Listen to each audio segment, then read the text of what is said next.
Welcome to Indiana News Desk. I'm Joe Wren. Administrators are opening the doors of the Vigo County high schools to give residents a closer look at the challenges they say they're up against. All three schools are in need of renovations, and some say new buildings are necessary. As Lindsay Wright reports, it's unclear how the county will pay for it and what expenses the county and city should prioritize.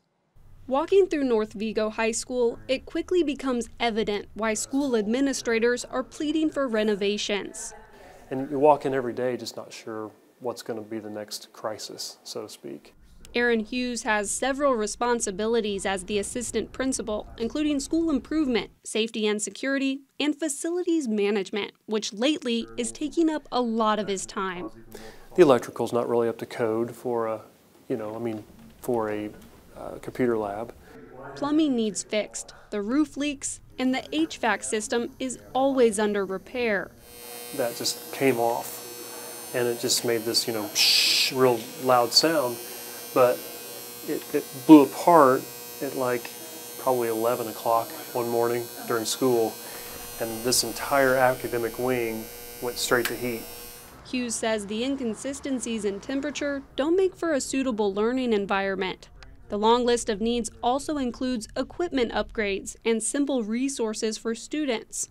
The other high schools are in need of renovations as well, and the school board is even considering constructing new buildings, which is the most costly option.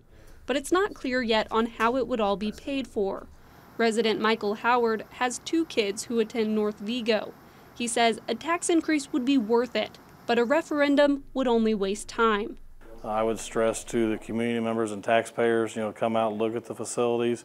Referendum will only delay this process to get started, and the timing needs to start as soon as possible.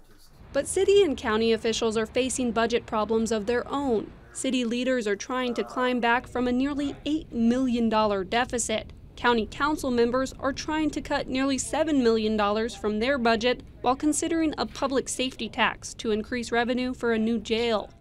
Purdue University professor Larry DeBoer says property tax caps, which have been in place since 2009, have had a major impact on the city. The caps limit homeowners' payments based on their assessed value. Terre Haute is losing more than 30% of their tax levy to the tax caps, which means that 30% of the revenue that they intend to collect from the property tax is not collected.